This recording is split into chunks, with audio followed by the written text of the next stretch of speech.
capacity and on prevention. What is this? What is the actual actions?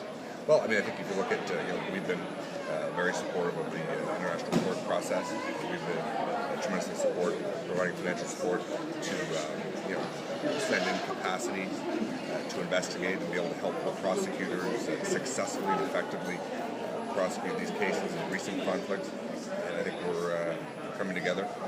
We're listening to what else can be done, and then all agreeing that we're going to step up and do more, which is important. You called what's unfolding in Iraq a threat to international security. How do you stop it?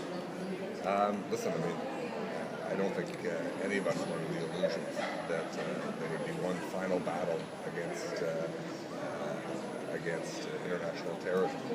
This is going to be the great struggle of our generation, and obviously Canada's played a big role in that, whether it's in the Middle East, more broadly in Afghanistan, the Sahel region, in Africa, and elsewhere. We're going to continue to do that. Obviously, we are deeply troubled with what we're seeing in parts of Iraq, and we'll obviously want to sit down and speak with like-minded allies on what we can do to combat this. I spoke earlier with my counterpart, the Foreign Minister of Iraq, let him know our deep concern on understanding and solidarity with his government's efforts to combat this. They've asked the West specifically for military help. Canada didn't go the first time. How willing would we be to? They're not asking. They're not asking for Canadian military intervention. They're not asking. And it's not something we're considering. Listen, if there is support at an international level, international forums, and elsewhere, that what we can do to help, obviously we'll see those requests, but we're not looking at sending in any Canadian. So you asked you talked of states coming together, but it's been 5 years after the armed conflict in Sri Lanka ended, and sexual violence against Tamils continues to take place. How do you view Sri Lanka's refusal to attend this summit and its repeated rejection of the UNHRC mandated inquiry? Listen, obviously, we would have liked to have had the government of Sri Lanka participate in this conference.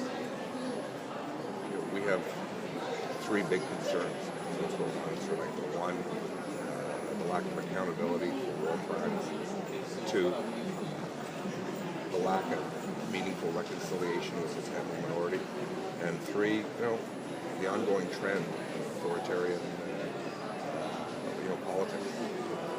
And this is obviously caused Canada to strongly support the UN Human Rights Council's work in this regard. The Pillai's report is absolutely devastating on just about every count, and we are probably one of the loudest voices in the world calling for accountability, reconciliation, trying to put a focus to get the government to take a different path when it comes to the authoritarian rule. This caused us to not attend the Commonwealth Summit. And obviously we're displeased that the Commonwealth has not been able to effectively tackle the problem. Even putting it on the agenda of the Commonwealth Ministerial Action, something I pushed for 2 years. The fact that Sri Lanka is the chairman in office of the Commonwealth right now is obviously a disdain of the Commonwealth. Minister, President Obama spoke about an hour ago, I gather, from an email I received, saying effectively, as it pertains to Iraq, that they'll consider immediate short-term military action there. So from what you said before, are we ruling out